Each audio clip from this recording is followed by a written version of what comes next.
All right, let's go. I'll turn it over. Let's get into constitution.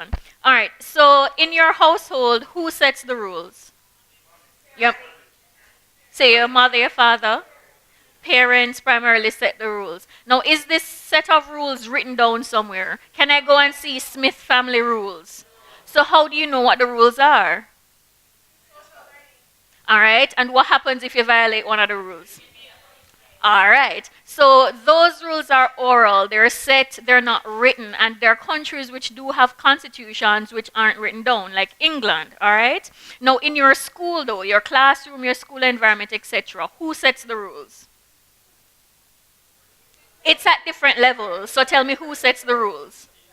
So the teacher sets the rules for the class, principal for the school, board for the wider school community, right? And then what guides the ministry is the Education Act. So there's a written set of rules somewhere, all right? And that is similar to our constitution, which is actually written down, and that's what we're going to learn about today. All right, so in every household, there's usually a set of rules, as we just discussed. Now, it can be set by the smallest member of the family, because you actually do have some children that run the household. All right? But more than likely, it's a mother, grandmother, or if you live with an elder sibling, etc. Now, if you disobey these rules, there's usually a consequence, and these are similar to laws. All right? And the punishment that's associated with corresponding laws. Now, it's the same with any country, especially Jamaica, that there is a set of rules that each and every citizen, including our leaders, and this is key, will go into this part, must follow. So the Constitution not only tells you what governs you, but also says what governs those who govern us. All right, so what is the Constitution? As we said, it's a set of rules. They are known as general principles. They're principles of governance, and the Constitution is the highest set of laws we have in the country. All right? Nothing is above it.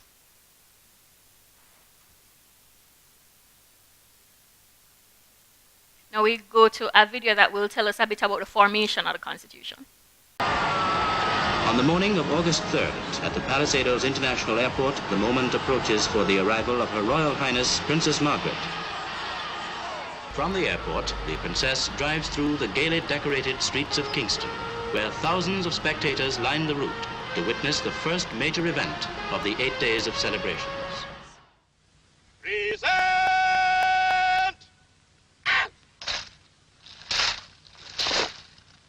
2 minutes to midnight, Sunday, August the 5th, the birth of Jamaican independence. What rights do we have as Jamaicans? What determines these rights? What provides a framework for these rights? Like when we vote our head of state, how long our prime minister can serve.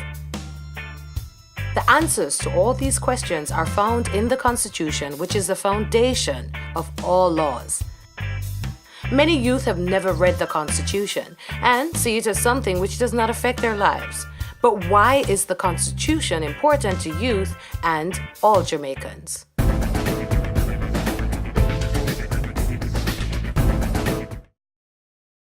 What should we know about the Constitution? It's the fundamental law of our land on which all other laws are based. All the other statutes are informed by the Constitution. Also, what makes it more important is that it informs us of all our rights and freedoms.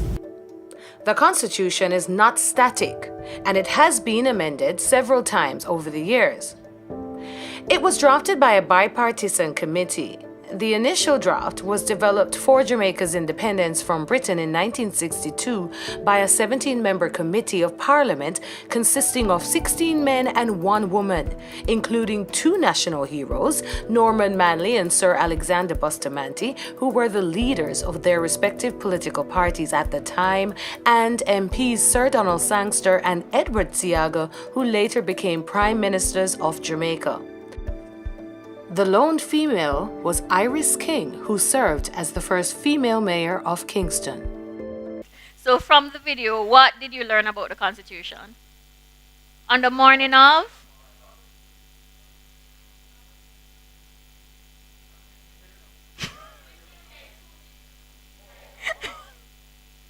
Right. So on August, in the year. All right. So that is when we gained our independence. You were saying that the Constitution is? All right. So they call it the grandfather law. It's where all the other rules come from. All right. What else did we learn about the Constitution? Yes. So it tells us about our leaders. It also tells us about the rules and what govern us as citizens and how we interact also with the leadership or the elected leadership as well. All right. So the Constitution guides the relationship between government and us, the government and the people, those who elect and those who are elected. All right. And it also helps us to maintain law and order, which is crucial. All right. So it helps people from arbitrarily arresting you, or you can't just do what you want to your neighbor or so on. There are laws and rules that govern that kind of behavior. All right. So we need the Constitution in order to maintain law and order. So everybody straight across the board knows what is right from what is wrong, and so that you don't cross those lines because you didn't know. So that's why you have the laws and so on. The Constitution is the legal foundation of a society. It is what sets the legal parameters from which all other laws are developed. The Constitution is the source of laws in the country. It is the grand law, and it is a law from which all other laws derive legitimacy. As powerful as the Prime Minister might be, as powerful as the Cabinet might be, as powerful as Parliament might be, they can't do anything or pass any law that the Constitution does not allow. The Constitution is what sets out our fundamental rights. Those are rights that nobody can take away from us. No Parliament, no government.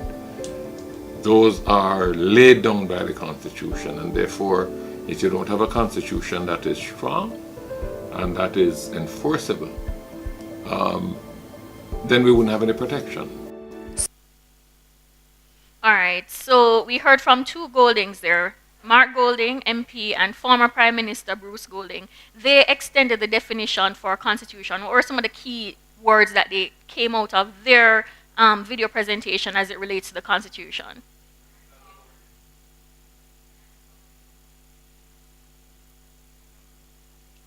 I heard legal something and law. Right, and you said? All right, so as I was saying, it's normally called the grandfather law. What else did they say?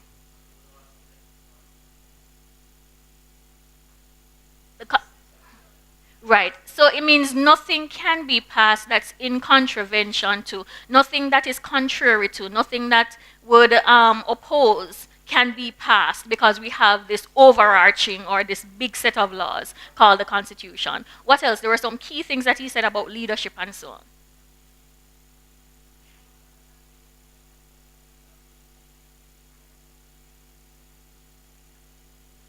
Right. So the parliament can't just come together and say, okay, we're going to pass a law that allows for arbitrary arrest, or we're going to remove education.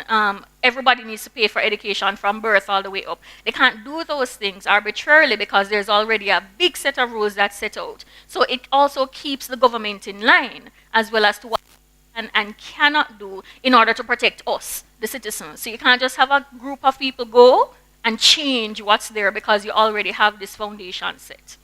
All right, so it's the highest law in Jamaica.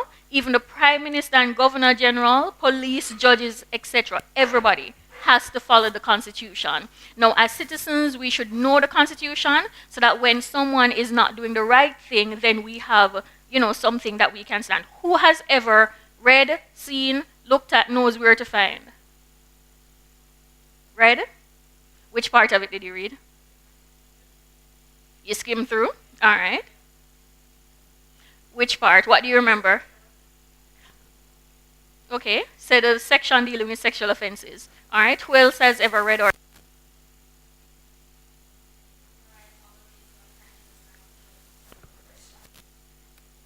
All right, so that's a good way. The language of the Constitution is not something that it's not bedtime fun reading, right? But that's actually a good way to read it. What I do, you see on the left-hand side of it, you have some short words. So it would say child, property, sexual offenses, etc., governance, so on. So if you are interested in a particular part, like education, which affects you, or how the police interact with citizens, you can just look at that particular section and see what it says. So that's one good way. Where to find it? Do a simple Google search, and it comes up in a PDF file. The black and white copy is right there. It's on Jamaica Parliament as well. So GIS, Ministry of Justice, and japarliament.gov.jm. You can find a copy, but if you do a simple Google search, you'll also see the Constitution. And remember how I tell you how to read it. Because if you really start, you're going to be like, right. So particular areas that are of interest, those can help you. And please, you can look through. It's broken down into subsections, so you can easily digest.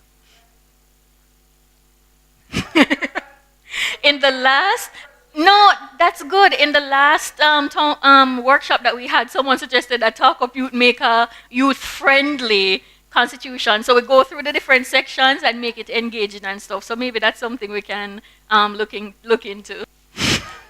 We're trying to encourage persons to read it, all right? All right, so it was developed in 1962, as the first video showed, the same year that Jamaica received its independence.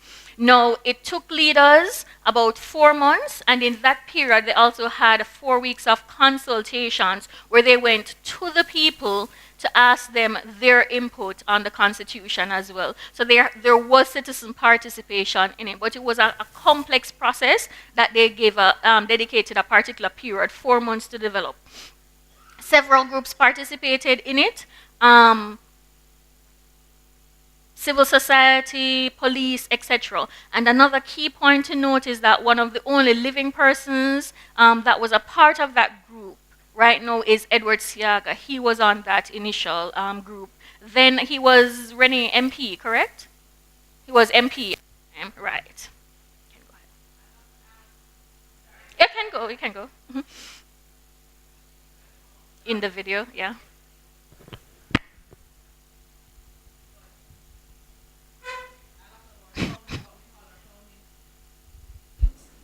Our founding fathers were very involved in the process of our constitution. So Norman Manley, and all of those kind of people. So a lot of our founding fathers are national heroes, people that have paved the way for who we are as Jamaicans were involved in that process. All right. Now, these are just some slides from the signing of the Constitution in 1962, taken from archival materials. And there's a video that is coming up. So the Constitution has 10 chapters, and the video will go into more of them. Does anyone know what it says as it relates to any of these chapters? These are the 10 chapters. There's a preliminary section. You have citizenship, fundamental rights and freedoms, rules relating to the Governor General, Parliament, executive power, judicature or the court system, finance, public service, and miscellaneous. Does anyone know anything that any of these says? What does the Constitution say as it relates to any of these? Just what do you know now? Yes, you have a right to freedom of speech, freedom of association, right, freedom of assembly. Good. Mm-hmm. Mm-hmm.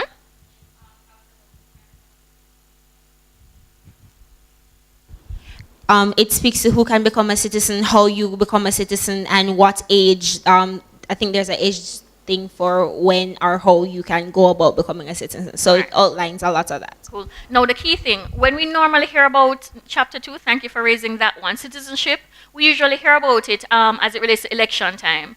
Which person is not a citizen of Jamaica and is a citizen of the Commonwealth, or not a citizen of the Commonwealth, or has dual citizenship and is not eligible to sit in the Parliament, and so on. But one of the key things we forget about citizenship is that everyone born here in Jamaica has the right to citizenship. You are born with a country. You have the right to a birth certificate, a passport, all of these things. You're not aliens in your own country. There are many countries now that you are born there that you do not have the right to citizenship at all. Even neighboring Caribbean countries, because their constitution doesn't say you have automatic citizenship.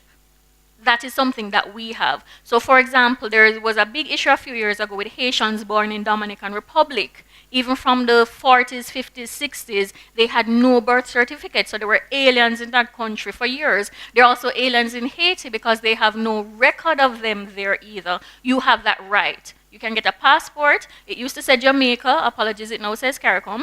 But it used to say Jamaica, and you are a citizen of Jamaica. We own you. All right? You have somewhere that owns you. So that's a key one that we have.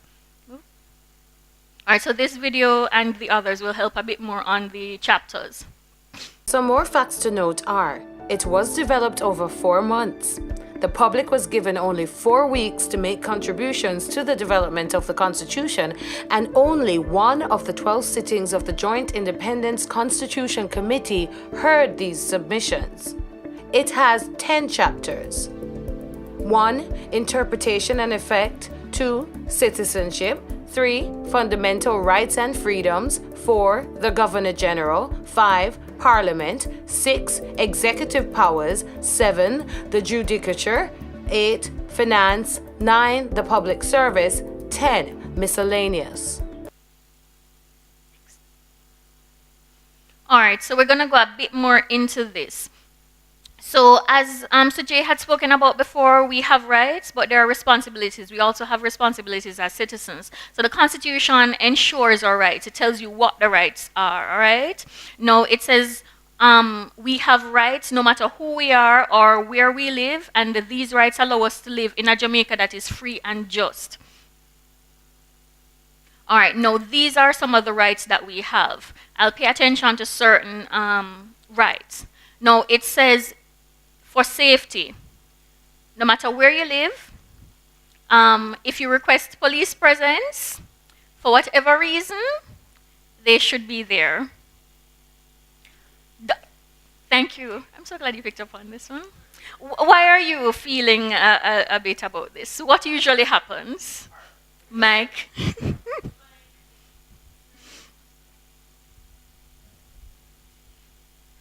So, like a recent story, my colleague was at home. She attends the Carter College. She lives with her grandma, and it's a pretty big house. It's in Mandeville.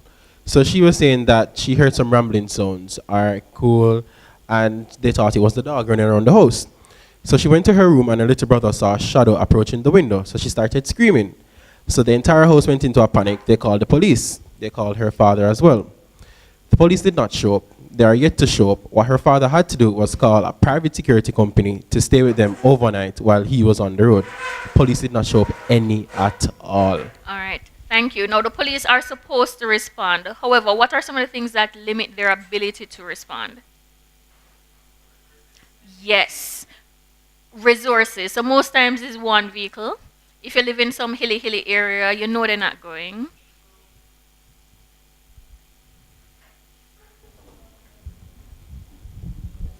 Yes, question. Is it true that if you should call the police station, it does actually come in Jamaica, it probably go overseas or so? No, and I think, Renee, do you know if our Crime Stop is local still, right? The when you call the Crime Stop, right? No, we're actually local. Okay. It's not like some telecoms companies when the reports go to another country and it's someone else that's reporting to you. The challenge is when we call 119, it's not your parish that you're calling. It's police control. So they would then have to relay that information to where your area is. One of the things, guys, put your police station's number in your phone. So at least they're there, all right? We automatically dial 119. Oh, we automatically dial 119, but that's not your station. That's control, which I think is based in Kingston or something. Also, there's the Stay Alert app, which the Ministry of National Security has. Free, download it. Do not press it unless you have an emergency. It actually works. They call you and say, do you have an emergency? Do we need to send somebody to assist you, okay? So don't play with it. National security. Yes, they actually do respond and really quickly, so don't play with it. But download it even in an Yes. Don't, but if you are in an emergency though, you can press it. Even if you don't speak, you can actually press it and someone will recognize that you need assistance, all right? Next, education. So we have the right to education, and in Jamaica, you can't be denied access to government-owned educational institutions up to primary level. Now, this is key. So we have a right to education, we have a right to free education. You should not be denied access to any public government-owned institution, but this is extended up to primary level. That's where you have the right. That's where it's in the law.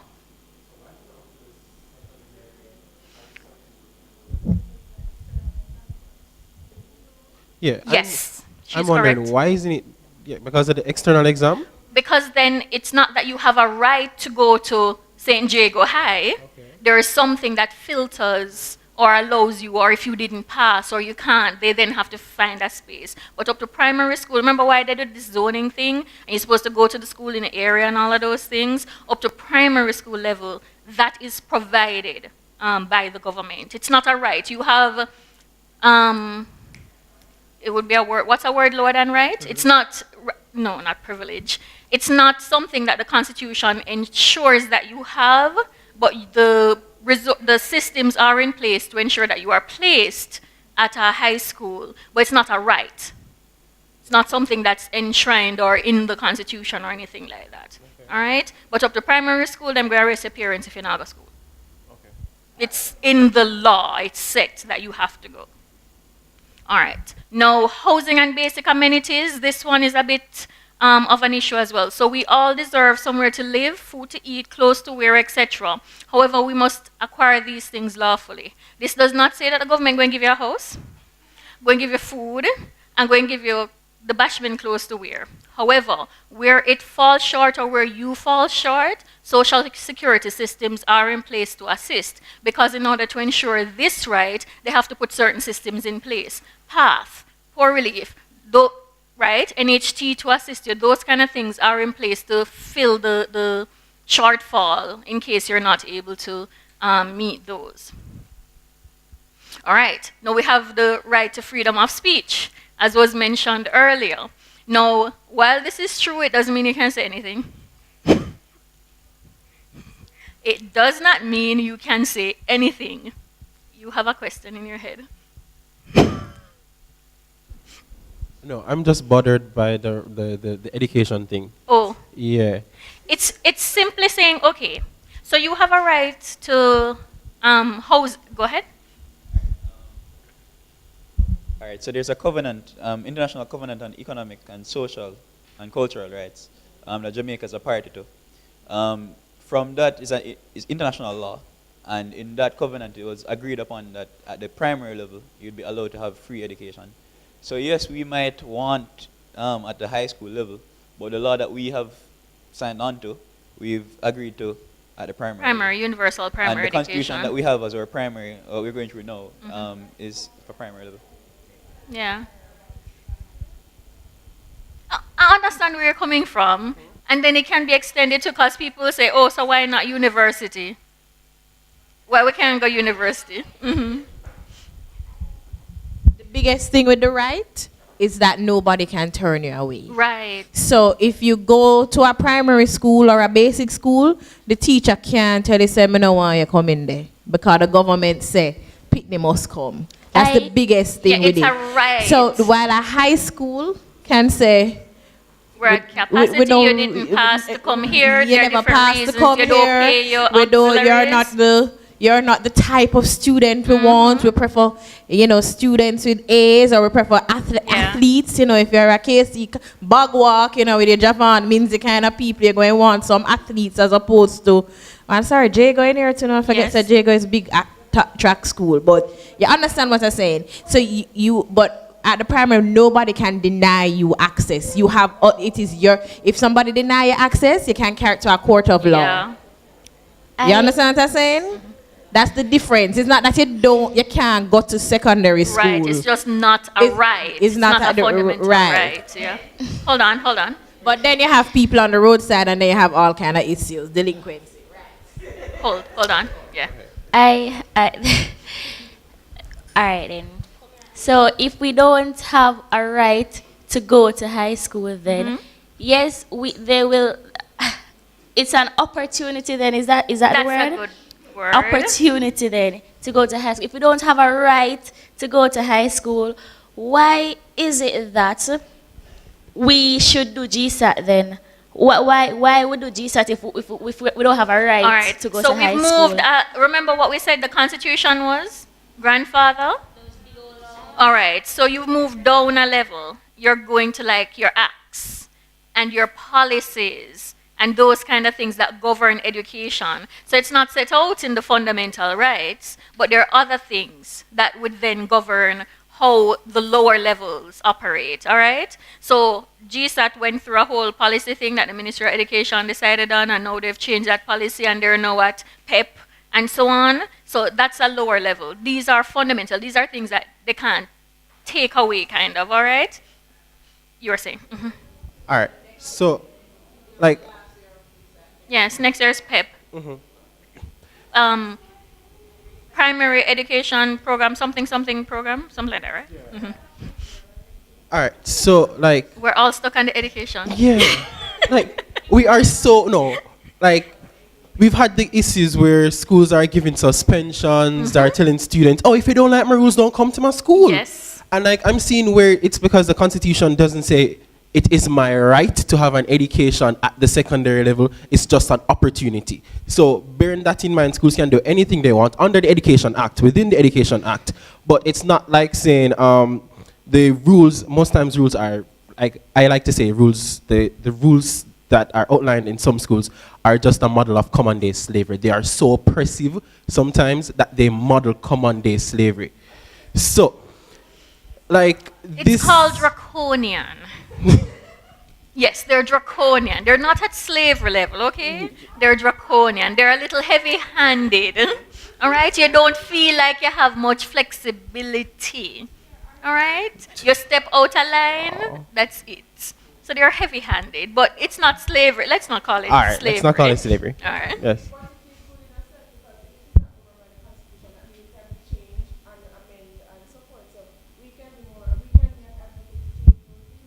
You're talking at the high school level. Right, I was just going to say not at the primary. Right.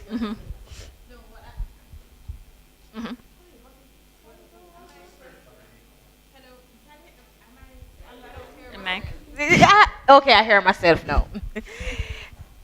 There's something he said that I think is very important, and we may have missed it. He says within the Education Act. Yes. So remember, yes, the Constitution is the grandfather of the laws of all laws, but we have all these other acts which have been passed and policies and everything that speak to other things. So yes, as much as you have an opportunity, and the Constitution may not say you have a right. Constitution doesn't say you have a right to take school, but there are policies that govern the fact that people should be in school until the age of 16 or 17. Right. So the Constitution, nothing can contravene, go against the Constitution, but there are other things to support the Constitution. Yes. The other acts and legislation out there support the Constitution. And protect and help to ensure that you have access. While we're talking, go and look on the Education Act online and see and that says that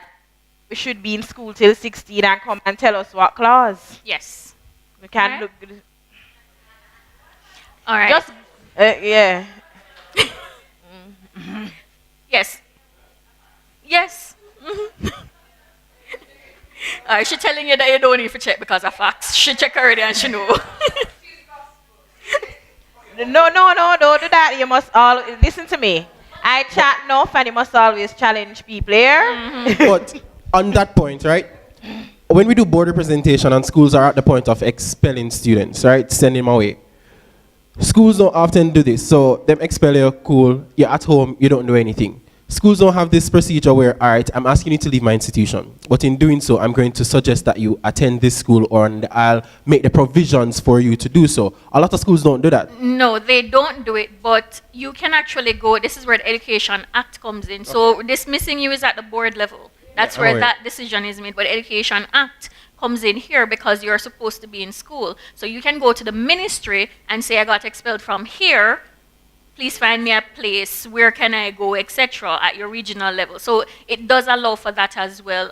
It's a similar debate they had recently with the age of consent and girls being pregnant and dropping out of school. So certain institutions don't want them, but then the debate was going on in Parliament. So what happens to them? Where do they go to school? You can't say they can't go to school at all because they're still underage. So some people were saying, okay, they sit out a year and then can come back. Some schools were saying they don't want them at all there again. So where do they go? Because you've stunted their entire development by not giving them further access to education. So then this is where I was saying earlier, once a law is set, once it's a right, the system then comes in to fill the gap. Heart. Other institutions that can provide additional education if you're not at the particular level, or if you're having, you've been kicked out or so on. So there should be other systems that come into play, but that's not at the right level or at the constitution level. Can we move on a little bit to voting? All right. So as Sujay had spoken about earlier, we should participate in the election process through voting, but voting is also a right. This is something that you have the right to do. Now, it's very important that you participate. I know many of us are disenchanted with the process and do not participate, but it gives you the opportunity to select who governs you, who sets the laws, who says what can and cannot be done. You have a role to play in that. And if you look at the history of voting, adult suffrage, countries like South Africa, where people lined up for days in order to select their own governments because it was the first time they had the chance to 94 with Nelson Mandela. These are things that persons have died for. US, the civil rights movement there, etc. So we were born into that we have that right. It's enshrined, it's in our constitution, but there are many people who struggled in order for us to get that right. So we should take it a little seriously and know in terms of how we wish to have the country governed that we have a right to participate in that process. He also spoke to you about the fact that you can also become an MP once you're 21 and over. You can run for office as well. Next. Marlene, can I say something? Sure. With going back to what it means as a right again, it means that if you go to the polling station and somebody tell you, say you can't vote, and you're over the age of 18, you can't, them need to go to the police. Nobody can stop you from that. Them use fingerprint now, my dear. So once you're on the voters list, once you've registered, make sure you're registered to vote. Once you're on the, so they use fingerprint now for a lot of things. Other persons can verify your identification. Sometimes, there are processes where you have like 2 people from the community that need to verify who you are and everything. But it means, on top of the fact that our leaders have fought for this for us, or our heroes, our parents, our grandparents, some of them we don't even realize how much they were in the struggle. It means that if you go to a polling station and you know you're registered to vote, nobody, no PMP, no JLP, no cafe, nobody can tell you that you can't vote once you're registered.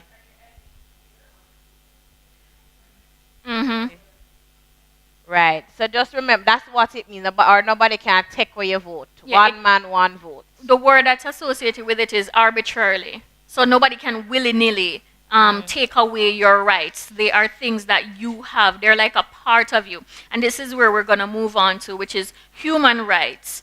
Now, in terms of human rights, and former Prime Minister Golden mentioned this as well, they're inalienable, meaning that it cannot be taken away. It's like your body. You're going back to education? But speaking about the voting, she had a question to say that persons who are, I don't want to say mentally challenged, but mentally challenged, are they allowed to vote, and should they get the right to vote? That's her question. She was just confused about how they're going to vote and in what sense will they vote. So just answer that fair. You know what? I'm going to have to look it up, but I'm Right. positive. So the council for the work youth, yes you can, but you have somebody will do it for you. They will take you into a booth with the person, and you tell the person who you want to do it. That's all like stuff ballots.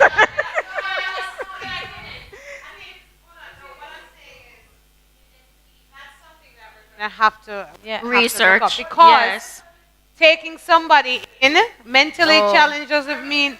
Listen, some of Right. yeah, I was going to say, Disabled, that's what has I a think she's disability, talking more, right. not disabled, has a disability, mental. Just using the correct terms, Terms. the mental. And when you say mentally challenged, I think I'm mentally challenged. So I think we have to look at whether or not they're sick, diagnosed, and then assessed and said they cannot. Then we have to look at that because I'm sure a lot of people What else it's not tested. Wait. You're not tested necessarily at the polls to say, let me check.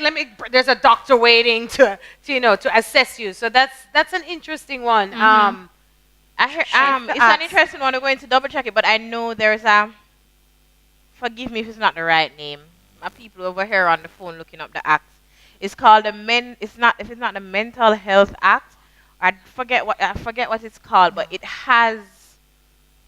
tells you how we manage situations. I don't know if voting comes into it, but I know it manages how it describes if let us say you rape them, if they need to access health care, that kind of thing. It does tell you how to manage it, but I don't know if it tells us how to manage voting and that kind of thing. I do know that let's say ownership of your faculties or those kind of things is a criteria as well. So I really do need to look at that. What we'll do is before the end of the day, we'll get you an answer to that because I don't know about going in with somebody to vote. Persons with disabilities. Yeah. We're gonna pull up the policy and the act and see what it says about that, right, Renee? Like right now? Please, thank you. Because when we don't know, we're supposed to ask, and when we ask, all right, let's go. All right, over to you, Marilyn. Thank you. All right, so we're saying that your human rights, they're inalienable, meaning that they're part of you, can't be taken away from you, surrendered or transferred. Yes. I left my bag outside, right? I like to raise this case. As the former student council president at St. Jago, I'm required to read the code of conduct. On several occasions, they stated that, like I just saw where you have given up your rights or something of the sort. In a scenario, you could give up your rights. I've raised it to the administration that, hey, according to the United Nations Declarations of Human Rights, rights are inalienable. And basically, administrations just generally meet you with backlash or some kind of rebuttal. I continuously got rebuttal. So let's talk about this thing about give up rights. All right. Please. So if it is a core principle or a basic human right, it can't be taken away. You can't sign it away. However, many of the rules that you're speaking to may be rules of the school, rules that govern the school at the school level. Those you can actually sign to.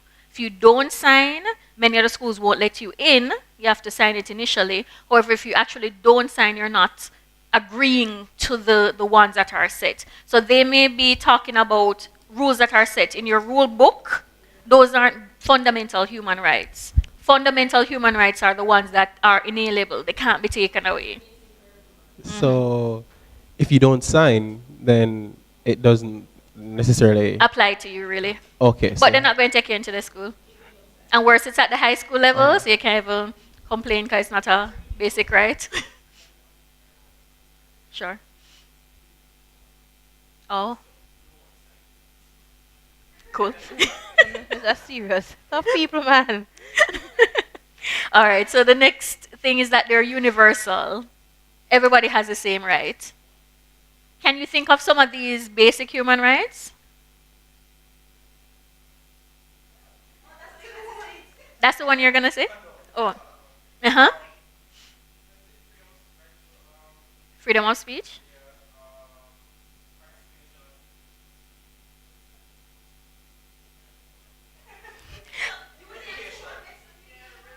Up to the? Okay. Marilyn? One set there. You said religion, but there's a way of religion. Association, right? Thank you. That's the first one I thought I'd hear. Right. The first thing I thought I'd hear was the right to life. Rennie, you found the area about mental illness? Yeah, I'm reading an article by a lawyer in the Jamaica Gleaner. To qualify as a voter, a person must be at least 18 years of age and be a citizen of Jamaica residing in Jamaica at the date of registration, or a Commonwealth citizen who has been resident in Jamaica for at least 12 months immediately before and at the date of registration. A person cannot be registered as a voter if that person is under a death sentence in any part of the Commonwealth or serving a sentence of imprisonment of at least 6 months, has been convicted of any offense connected with the election of members of parliament or members of any local authority, is legally certified to be insane, I knew there was proved something. to be of unsound mind, or is held as a criminal lunatic. All right. So, yes, if you're legally certified as mentally ill, you cannot. I knew there was something about mental illness. All right. No, there was something else mentioned as it relates to persons who are incarcerated. Remember, when you are incarcerated or have been sentenced, you have certain rights removed. Mind you, not the right, well, actually, the right to life can actually be removed too. Here is the... No, I think it goes back to what we call responsibility. I was just going to go there. It's what we call responsibility. Remember that rights have a balance, right? So if you've taken away someone else's life and the court deems that your right to life needs to be taken away as punishment, it can, all right? It can actually do that. The other thing is that, which is where human rights come in. You ever hear about the human rights advocates always talking about how we treat persons who are incarcerated and so on? Because they're advocating that even though you are incarcerated and have certain rights removed, you still should have basic human rights, especially in a country like ours that does naturally execute and so on, all right? So you should have certain basic human rights still.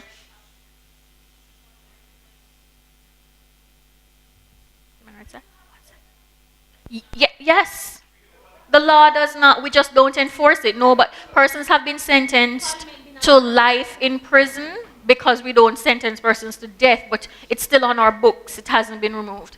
Rennie, she had something too. 2 minutes. Oh, sorry. Go ahead. This was very short. For persons like that, everyone, for basic human rights, there is the Human Rights Act. So if you're denied any of these, appeal. You can appeal as well. Thank you. And also common basic treatment ensures that they have meals. They are housed somewhere, mind you. It's going to be overcrowded. There are some basic things that they are still given even though they are incarcerated. Or so some other examples of human rights. You actually have the right to a fair trial and due process. So you have the right to come before a judge and make a case. You have the right to join any group, which is where your freedom of association and religion and so on comes in. You mentioned freedom of speech. You have the right to make medical decisions. And you have control of your body. So that can't be taken away from you. All right? And you have children who have challenged parents in court as well for the right to their body and to make medical decisions. So yes. Yes. To be declared independent and so on. Next. I think we have another video. All right. So there's also the Universal Declaration of Human Rights. And this now came out of an interesting period. This came out in 44, 45. 40. Sorry, yes, a few years after World War II, because of the horrors that had been experienced by many countries, they decided, okay, persons need to have certain basic human rights, and we're going to come together and make a declaration as to what is a right for every person. And this is what this came out to be. It's the first global expression of what many people believe to be the rights to which all human beings are naturally entitled. So the Constitution is the fundamental law of the country, and it has a very important chapter in it, which is we call the Charter of Rights. 2011 replaced a prior charter or a prior set of similar rules that had been part of the Constitution from independence, but were considered to be old-fashioned and inadequate. And in 2011, we managed to, by consensus, amend the Constitution to import into it a totally new Charter of Rights, which basically guarantees basic human rights to all Jamaicans. So, for example, we have a guarantee of primary education in our Constitution, which was not in the original Constitution, but was introduced in 2011, pre-primary and primary. And that is not found in the UN Declaration or in the European Convention or so that's an example. And there are some provisions on the other side, which, when I say the other side, which limit rights, which are unique to Jamaica. So, for example. All right. So, in 2011, as MP Golding said, there was the what's that? Discussion, introduction. There was a huge debate as it relates to the Charter of Fundamental Rights and Freedoms. Now, many of the issues that came up there came with certain definitions. Persons wanted to put certain clauses in which were fought against, etc. It was a huge debate. I don't know if anyone remembers that debate that took place in 2011 when they were doing the Charter of Fundamental Rights and Freedoms. Now, the Charter is a part of the Constitution. It's a chapter in it, and one of the things that's in it, Chapter 12 of the Charter, which MP Golding was citing, it said, nothing contained in or done under the authority of any law in force begins before the commencement of the Charter, which is the Act 2011, related to certain things shall be held to be inconsistent with or in contravention of this chapter, which is what Renee spoke to before, meaning that even when you introduce a new legislation, they cannot be in contravention to the Constitution. There's one more thing that we needed to go through, which is constitutional reform. Can you go forward? Which is something she alluded to. All right. So if we need to have something changed, say we need to change something that is in the Constitution now, there are certain ways that we can do this. Does anyone know any of the ways that this can get done? How can we change something? Remember, the Constitution is set in stone. It's ironclad. It's there. How can we then change it? Oh, sorry. So I'm saying that it can start out with position papers through petitions. Yeah, position papers. Then through the position paper becomes a policy through billing and so forth.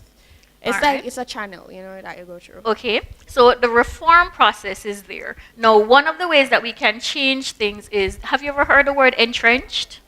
Deeply entrenched? All right. Now, if something is entrenched, there's a slide on it because I'm forgetting. Entrenched requires what? 2/3 majority? Right.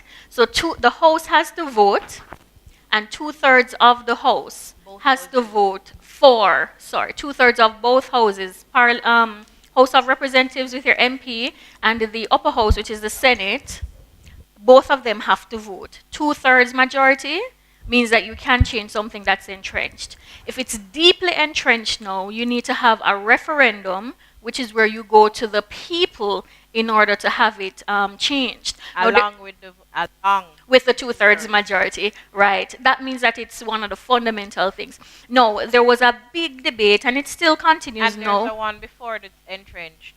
There's the ordinarily entrenched. Yes, I'm looking for the slide. You just need a simple majority. What I mean by simple majority? 51 to 50. That kind of thing. That's simple majority. And remember, with the constitution the governance now, but how the House is set up, the majority is very slim right now. So, do you know how many JLP to PNP members are in the house now? What's the split?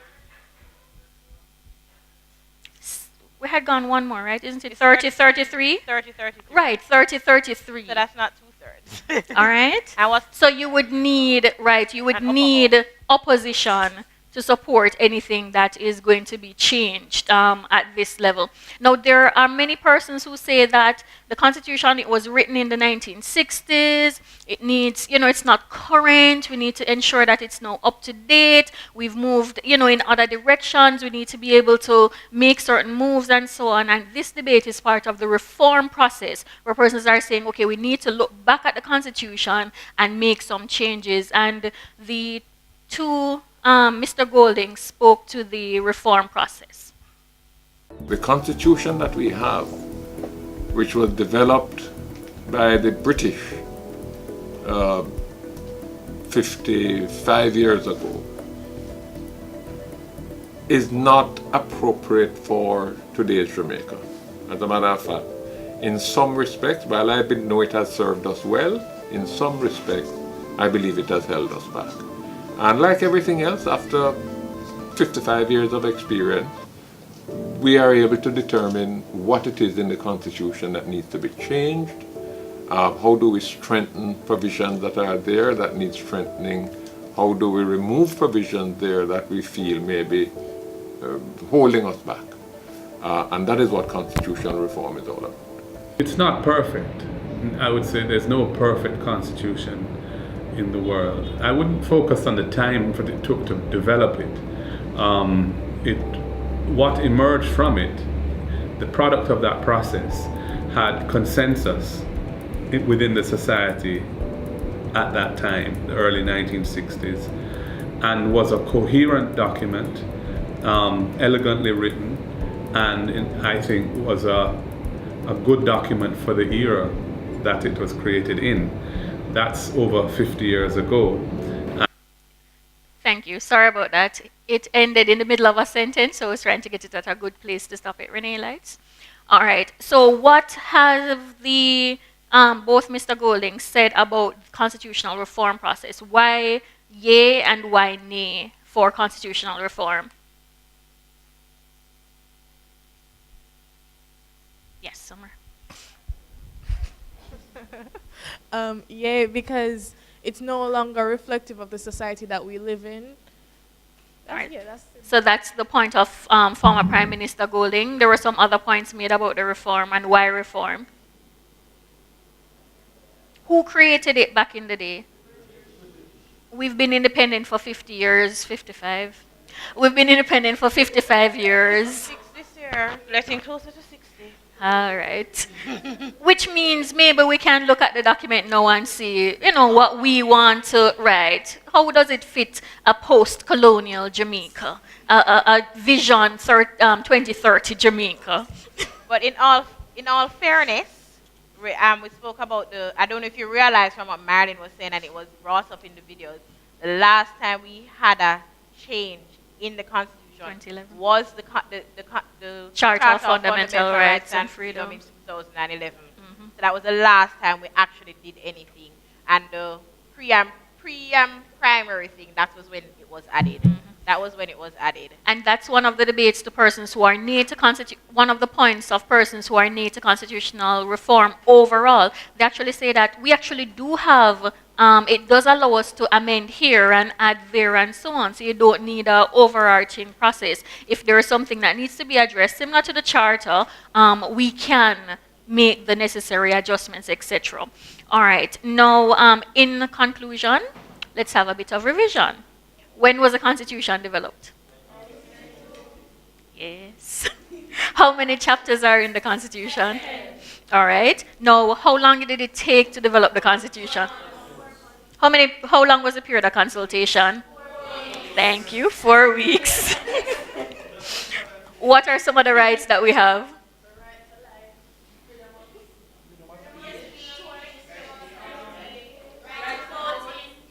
Louder and tell me up to which level? Right to? Up to the? All right. All right. What other rights do we have? the right to vote, all right? Right to assemble, right to have safety, right to housing. That is human right. That's human yes, right. that's a human Our right. constitution, Huh? our constitution actually says we have a right to a safe and a healthy environment. It doesn't say we have the right to health. It says we have the right to a healthy environment. I'm just saying. It has. They don't care if you're sick or not, but you should have an area that doesn't have any garbage, no pollution, no a healthy environment.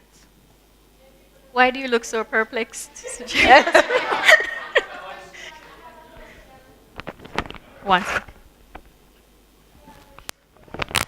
I remember when I spoke about the international agreement earlier. The covenant, that particular covenant. So you have two different human rights, international human rights covenants. One is the ICCPR, which is International Covenant on Political Rights, Civil and Political Rights, and the ICCPR is the one I spoke to you about. No, the ICCPR speaks about the right to life. That falls directly under that, the right to freedom of speech. That falls right under that, and those rights that fall under ICCPR, they are considered immediate rights. The ones that fall under ICSCR, they are considered to be things that are progressive. So, right to healthy environment is in a thought of you're going to get to a point of being healthy. So that's why the different specificity in the terms of the Constitution is different. So the ones that fall under ICSCR, those are more progressive. The laws must lead to them. All right, thanks, Ajay. And the final thing, how can we change the Constitution? Yes, what does that reform process include? You're just flinging out words. What does each of them mean? I was listening. Ordinary? Ordinary enjoy just have. Right, what does ordinary mean? What do you need in order to change an ordinary a consensus of 50 to 51 persons. Majority, yeah, simple majority. Deeply entrenched. Entrenched first? And yeah. I didn't have entrenched, I just have deeply entrenched. 2/3 majority in both houses of parliament, which means you always need opposition support. It does not want the government to just wake up one day and say, all right, we're going to just change this. Deeply entrenched now, what does that require? The population and the 2/3. Combination of? The combination of the 2/3. 2/3 and? The people. Right. So it needs 2/3 and a referendum. You have to take it to the people. The debate about the reform process, some people are yay, some people are nay. The yay people say that it's been around long enough. It was set by the British. We are now a mature nation. We need to decide what we do, how we move forward. The nay people say if you have a problem with a particular area, we can always amend. All right? It does allow for that process as well. Just one thing I wanted to highlight and point out.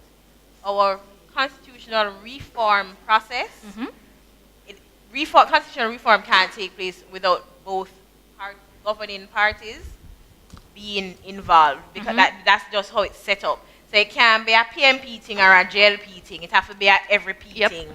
Because just no, because if let us say the 30 times 33, 30 plus 33, that's not 2/3. 2/3 of 60 is 40 or 42 or some number like that. 2/3 of 21 is 14. You have 13 ruling parties, 8 opposition. Anything that you do has to have opposition. So Government that and means opposition that support. people have to speak to each other. Yes. They have to speak. They have to find a way to bring somebody on your side. So when my friend here from which school you got to, darling? From Central High writes her position paper, and she go and lobby. Who is the MP? Oh, I just realized you're inclined. But when you lobby, who you, Mr. Spencer, whoever you need to lobby, so we can make sure we get secondary school education on the fundamental rights and freedom. Mr. Spencer, I forgot to talk to Mr. Mark Golding. Him have to. There's no way for it not to take place. They all have to have a conversation. So even if them shouting at each other, at some point they need to listen. Right. And that's one of the main things for me for the Constitution, which is that it's not only talking about citizens, but it ensures that the government remains accountable as well. It has put things in place that the government cannot arbitrarily change or remove your laws. So please do go read, see, and review the Constitution online PDF. Read it, as I told you, look at the areas that you're interested in, and then you can look at the subsections under that, so it makes it easier to read and understand.